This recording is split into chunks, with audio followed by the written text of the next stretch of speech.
Hey, I'm Jeff. And I'm Phil, and we're the Cocktail Dudes. Today we're making the Nectarine Mojito. Yeah, it's pretty close to any of the other mojitos we've made. I mean, starts out pretty much the same, but Yep. we thought it'd be fun to, since I had a bunch of nectarines and they're in season, to just kind of play around with different things we have around. And since I was just at the family farm, and Yes. my girlfriend's family farm, they sent me home with peaches, eggplant, beets. We should make a drink with beets sometimes. That would be good. And sent me home with a ton of stuff. So I thought, what am I going to do with these nectarines but drink? So Here's what you should do. You should marry that girl. Mm-hmm. Keep us in fruits and vegetables. yeah, we get lots of them. I don't know about eggplant. I'm not a big eggplant fan. I don't think we could do anything with the eggplant. We might have to. We might be able to do something with the beets. I don't like beets, but No? I can see We could do something. that would be very creative. Yeah. All right. We're using nectarines. You can use peaches as well. Peaches would work well. You're always told in Sunday school that the apple was the forbidden fruit. Mm-hmm. Remember? Mm-hmm. Of course. I think it was actually the peach or a nectarine. Because I think that when those are fresh, you know when you have to eat them over the kitchen sink? Oh, yeah. And just they're dripping all the way down your arm. I mean, there's nothing better than a fresh peach or a nectarine. It's just So like I the think- peaches we had earlier. I think somewhere in translation, early on in the years of the translating the Bible, something got mixed up and peach got switched out for apple. Maybe it was the peach board, and they didn't want people to... They're like, buy peaches, they're not evil. All right, so let's make this thing. Yeah, I'm let's going to have make you add some rum, and I'll start chopping the nectarine. The only thing you'll notice here is we may add not as much simple syrup and maybe a little bit more club soda if you look at some of the recipes, just to kind of balance it out a little bit better. So we're doing 2.5 ounces of lemon rum. And we're using half of a nectarine, and oh my gosh, this is so fresh and good. And we're going to cut it up into small chunks. We've made this with skinning the nectarine, because the nectarine skin doesn't add a whole lot of taste. But we've decided that aesthetically, it looks more pleasing to have the little red chunks of the skin floating around in the glass too.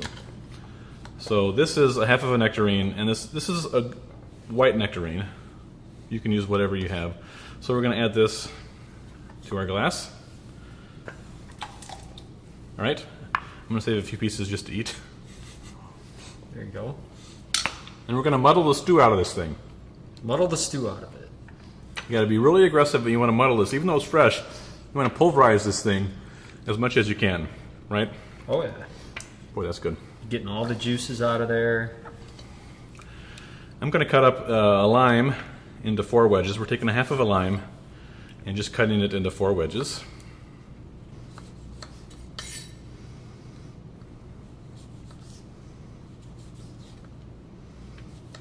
I think I got all the stew out of that. No, you're almost there though.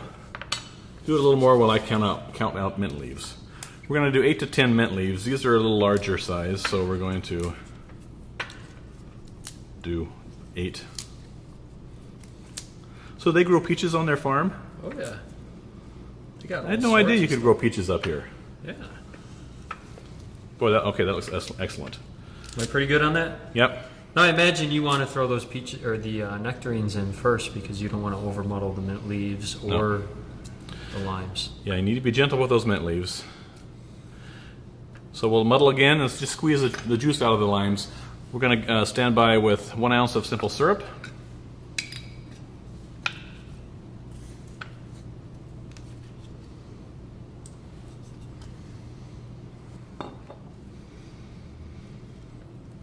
Should be good. All right, and then 2 ounces of club soda. We're going to add a few ice cubes to this. Stir it up. We're going to do just a dash of peach bitters. If you don't have peach bitters, you can use any sort of citrus bitters. It just sort of adds a little bit of complexity to the taste and cuts back on the sweetness. If you have a really sweet nectarine, then it's going to be just a little too much. So the bitters round it out very nicely. Nice. That is We're going to have to take a drink of that before we photograph it. Oh, yeah. There you have your Nectarine Mojito, a really delicious summertime drink. Cheers. Enjoy.